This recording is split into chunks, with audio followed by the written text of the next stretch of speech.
Екі дос орманда келе жатып, бір аюға ұшырапты. Бұл екі кісінің біреуі әлсіз ауру екен, екіншісі мықты жас жігіт.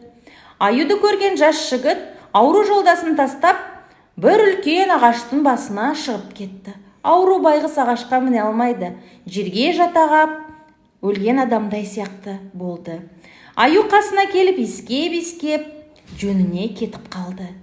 Мұна қараған анау ағаш басындағы досы таң қалып ағаштан түсіп, досының қасына келіп сұрайды: «Досым, аю құлағына не сыбырлап кетті?»